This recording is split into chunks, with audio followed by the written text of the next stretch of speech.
नमस्कार दोस्तों, मैं हूं आपका दोस्त और आप देख रहे हैं ब्लैक फाइल्स।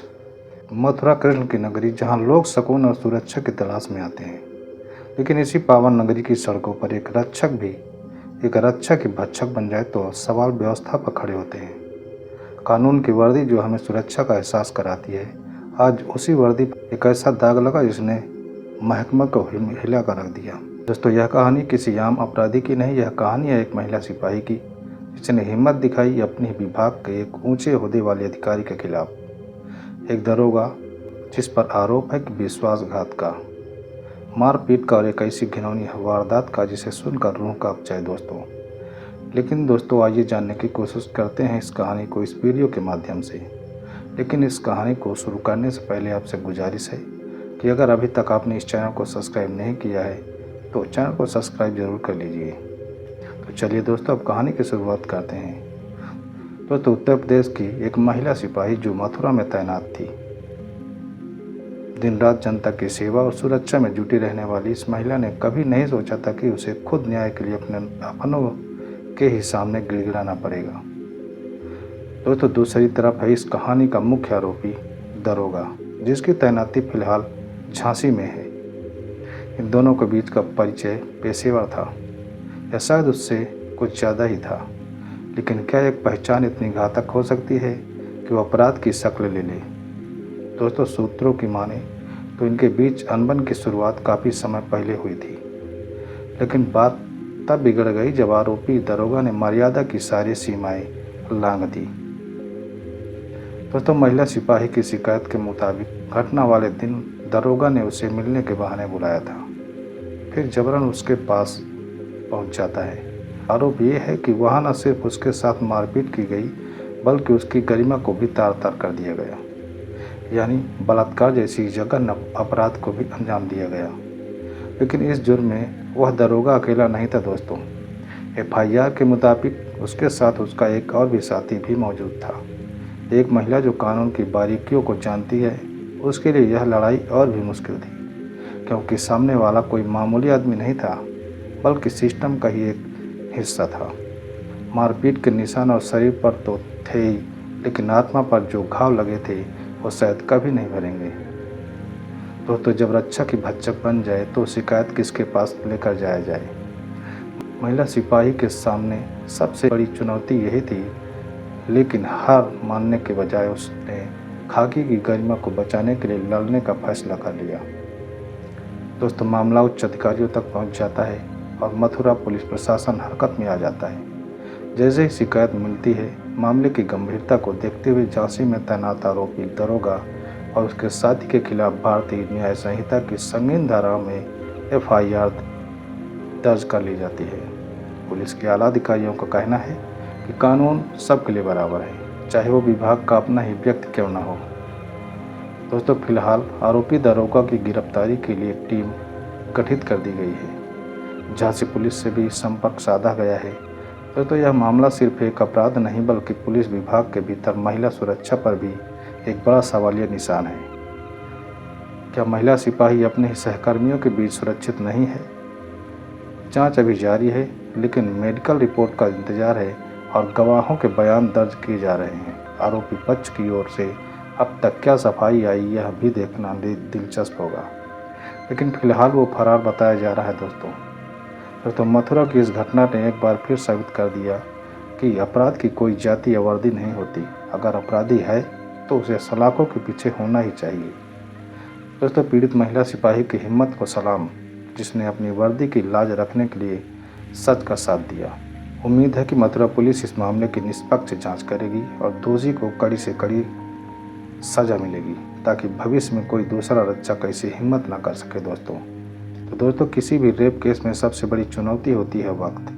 पुलिस के लिए सबसे पहला कदम था महिला सिपाही का मेडिकल परीक्षण कराना।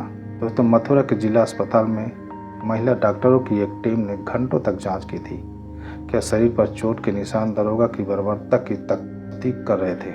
मेडिकल रिपोर्ट के वो बंद लिफाफे ही कोर्ट में सबसे बड़ी गवाही बनने वाले थे। जांच का अगला पड़ाव था क्राइम सीन।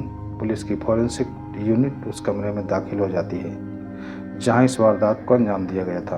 वहां से बेडशीट, कपड़ों के रेशे और उंगलियों के निशान भी और फिंगरप्रिंट जुटाए गए।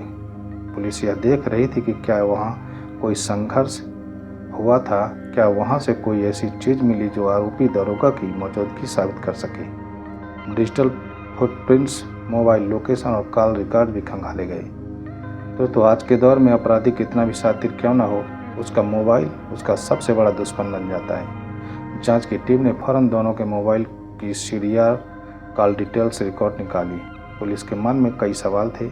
क्या घटना से पहले आरोपी दरोगा और महिला सिपाही के बीच बातचीत हुई थी? वारदात के वक्त आरोपी का मोबाइल टावर लोकेशन क्या मथुरा का ही था या वो झांसी में ड्यूटी पर था? तो वारदात के बाद आरोपी ने किसे फ़ोन किया? क्या उसने अपने किसी साथी से मदद मांगी?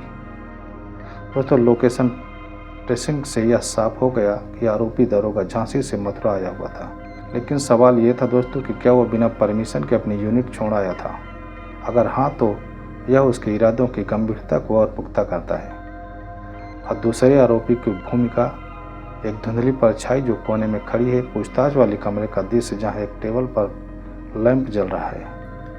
तो इस कहानी में एक ट्विस्ट तब आया जब एफआईआर में दरोगा के साथ एक साथी का जिक्र हुआ। जांच टीम अब इस बात की पड़ताल कर रही है कि वह साथी कौन था। क्या उसने महिला सिपाही को डराने धमकाने में मदद की या वो सिर्फ पहरा दे रहा था? पुलिस ने उस साथी के बैंक ट्रांजैक्शन और कॉल रिकॉर्ड्स को भी खंगालना शुरू कर दिया ताकि साजिश की कड़ियों को भी जोड़ा जा सके। सहकर्मियों और चश्मदीदों के बयान सामने आने लगे। पुलिस विभाग के लिए यह मामला सांप छछूंदर वाली स्थिति बन गया था दोस्तों। जांच अधिकारी यानी इन्वेस्टिगेशन ऑफिसर ने महिला सिपाही के साथ काम करने वाले अन्य कर्मचारियों से भी पूछताछ की। और क्या आरोपी दरोगा पहले भी उसे परेशान करता था? क्या विभाग में किसी ने उसे रोते हुए या परेशान देखा था? तो इन बयानों को धारा 161 CRPC BNSS के तहत दर्ज कर लिया गया। सबसे महत्वपूर्ण था मजिस्ट्रेट के सामने होने वाला बयान, यानी धारा 166 का बयान, जिसे कोर्ट में बदला नहीं जा सकता था। एक तरफ मथुरा पुलिस सबूत जुटा रही थी दोस्तों, तो दूसरी तरफ झांसी पुलिस मुख्यालय में हलचल तेज हो गई थी। जैसे ही मथुरा से आरोपी दरोगा के खिलाफ गैर जमानती वारंट और गिरफ्तारी के सूचना पहुंची, तो विभाग ने उसे तत्काल प्रभाव से सस्पेंड करने की प्रक्रिया शुरू कर दी। विभाग का यह सख्त रुख साफ रहा कि अनुशासनहीनता और अपराध के लिए यहाँ कोई जगह नहीं। तो दोस्तों, कानून की आंखों पर पट्टी बंधी होती है, लेकिन हाथ बहुत लंबे होते हैं। दरोगा को लगा होगा कि वर्दी उसे बचा लेगी, पर वो ये भूल गया था कि उसी वर्दी ने उसे कानून का पाठ भी पढ़ाया था। तो पड़ताल सिर्फ ये नहीं थी कि क्या हुआ, पड़ताल ये भी थी कि ये सब कब से चल रहा था। क्या ये एक सोची समझी साजिश थी या गुस्से में उठाया गया कदम था? जांच का सबसे बड़ा मुश्किल हिस्सा होता है गुनाह कबूल करवाना, खासकर तब जब सामने बैठा उस शख्स खुद कानून का दांव जानता हो। मथुरा पुलिस के तेज तर्राक अधिकारियों ने जब आरोपी दरोगा को घेरे में लिया तो सवालों की बौछार कुछ इस तरह थी दोस्तों। नाम, पद और तैनाती ये तो रिकॉर्ड में है, सीधा मुद्दे पर आओ। उस रात तुम झांसी में अपनी ड्यूटी पर तैनात थे या मथुरा में अपनी हदें पार कर रहे थे? तो आरोपी दरोगा नजरें झुकाते हुए कहता कि सर, मुझ पर लगाए गए सारे आरोप झूठे हैं। वह महिला सिपाही मुझे पहले से जानती थी, हमारे बीच अनबन हुई और उसने मुझे फंसा दिया। मेडिकल रिपोर्ट में उसके शरीर पर खरोच के निशान क्या तुम्हारी अनबन का हिस्सा है? और ये देखो, ये तुम्हारा मोबाइल की लोकेशन है। रात के 11 बजे तुम मथुरा के उसी इलाके में क्या कर रहे थे जहाँ वो रहती है? क्या झांसी और मथुरा के बीच कोई नया शॉर्टकट निकला है? आरोपी दरोगा कहता है, सर मैं इस बात से बस उससे बात करने गया था। जांच अधिकारी ने तत्काल कहा कि बात करने के लिए तुम अपने साथ उस दूसरे शख्स को क्यों लेके गए थे? और बात करने में रेप और मारपीट की धाराएं कब से जुड़ने लगी? क्या तुम्हें लगता है कि तुम पुलिस में हो तो कानून की पकड़ से भी बाहर हो? जांच अधिकारी कहते हैं, देखो, वर्दी की इज्जत हम भी करते हैं, लेकिन तुमने जो किया है उसने इस खाकी को पूरे प्रदेश में शर्मसार कर दिया है। हमारे पास CCTV फुटेज है जहां तुम्हारी गाड़ी उस इलाके में देखी गई है। हमारे पास चश्मदीद गवाह हैं जिन्होंने शोर सुना था। अगर अभी सच बोलोगे तो शायद कुछ रहम मिले, वरना कोर्ट में जब वो महिला सिपाही खड़ी होगी तो तुम्हारी वर्दी की चमक उसे नहीं डरा पाएगी।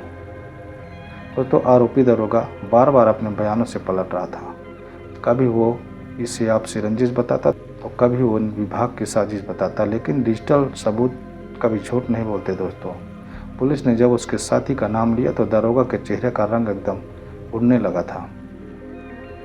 जांच अधिकारी बोले कि तुमने सोचा था कि तुम मैसेज डिलीट कर दोगी और सब खत्म हो जाएगा। हमने लैब से तुम्हारा सारा डेटा रिकवर कर लिया है। वो धमकियाँ जो तुमने उसे दी थी, वो फ़ोन कॉल जो तुमने वारदात के बाद अपने साथी को किए थे, सब हमारे पास हैं। अब सच सच बताओ, वो दूसरा आदमी कहाँ छुपा है?